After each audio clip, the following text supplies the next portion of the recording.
Assalamualaikum Pak Haji. Waalaikumsalam warahmatullahi wabarakatuh. Iya Pak Haji, semangat banget nih. Saya mau tanya lagi nih jadinya. Semangat dong, harus semangat terus. Iya Pak Haji, saya mau tanya nih Pak Haji. Saya lihat kiri kanan nih saudara-saudara muslim kita di negara kita sendiri. Jadi pada intinya kita saudara sebenarnya gitu. Tapi kenapa banyak yang bertengkar karena perbedaan pendapat, karena perbedaan cara pandang dan lainnya. Itu gimana ya menurut Pak Haji? Oke, ya tentu masing-masing punya persepsi ya, masing-masing punya penilaian. Ini bukan karena saya lebih mengerti dari mereka, bukan karena saya lebih mendalami. Saya sih lagi-lagi hanya dari perspektif umum ya, perspektif keagamaan dan kemanusiaan yang normal saja, yang normatif saja. Kenapa orang cenderung berpecah belah, cenderung tidak bersatu? Karena satu orang banyak terjebak dan terkonsentrasi dengan hal yang kecil-kecil. Contoh dalam konteks umat Islam, dalam konteks ibadah, orang terlalu terjebak dengan urusan-urusan yang khilafiyah.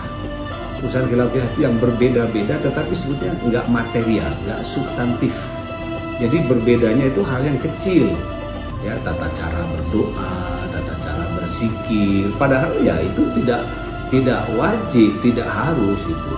Tapi kalau berbeda dalam sholat, menghadapnya, kiblatnya berbeda, nah itu baru substansi. Tapi orang banyak mempersoalkan yang kecil-kecil. Demikian juga dalam kehidupan kita loh. Kita ini punya tujuan besar. Tujuan besar kita dalam hidup apa? Untuk beribadah semaksimal mungkin, untuk melakukan muamalah yang menghasilkan sesuatu yang diridhoi Allah. Kalau bisa kita bisa menunaikan ibadah haji, kalau bisa kita bisa membalas budi orang tua, kalau perlu kita buat pesantren, buat masjid, itu kan tujuan-tujuan besar. Nah, ketika tujuan-tujuan besar itu kita fokus dan konsentrasi, maka andaikan yang kecil-kecil nggak terbawa, nggak terselesaikan, nggak apa-apa, nggak akan merubah keadaan. Tapi kadang-kadang orang dalam hidup fokus dengan yang kecil-kecil. Fokus yang kecil misalnya nih, tujuannya pengen ketemu sama artis siapa. Nah itu kan menabung tuh ya, menabung untuk mendapat nonton konser.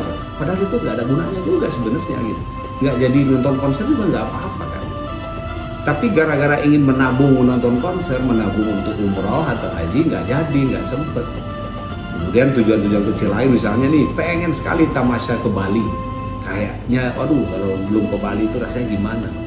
Gara-gara menabung pengen ke Bali, rukun Islam untuk haji atau umroh itu tidak dijalankan. Nah, jadi orang suka terbalik-balik ya, fokus kepada yang kecil-kecil tetapi tidak fokus kepada yang besar. Itu yang pertama. Dan yang kedua, orang itu tidak memahami sejatinya umat Islam memang sudah dari sononya nih. Sabda Rasulullah salah satu yang sangat terkenal bahwa umat pasca aku ya, pasca kehidupan Rasulullah dan sahabat-sahabat itu pasti akan tercerai-berai, akan terbelah-belah. Hanya satu nanti aliran atau mazhab yang benar yang sesuai dengan ajaranku. Tapi semuanya kan merasa benar.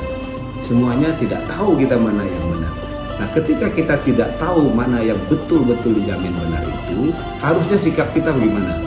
Sikap kita menghormati, respek dan menghargai umat Islam yang lain yang kebetulan memiliki mazhab yang berbeda. Sepanjang dalil yang dia pegang itu ada, sepanjang dia bertuntunan atau berpegang kepada Quran dan hadis, ada hadisnya, ya silahkan saja.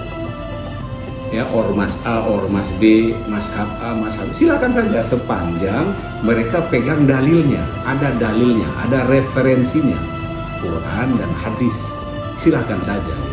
Jadi kita mengambil sikap bahwa belum tentu kita yang benar, bisa jadi mereka yang benar. Nah, sehingga kalau setiap orang mengambil sikap begitu, tidak perlu bercerai-berai, tidak perlu berpisah, karena semuanya itu tujuannya sama, yaitu kita ingin selamat hidup di dunia dan ingin berbahagia hidup di akhirat nanti, sebagaimana doa kita selalu Rabbana atina fid dunya hasanah wa fil akhirati hasanah wa qina azabannar. Ujung-ujungnya terhindar dari azab api neraka. Nah, mudah-mudahan ini bisa menginspirasi atau setidaknya menggugah.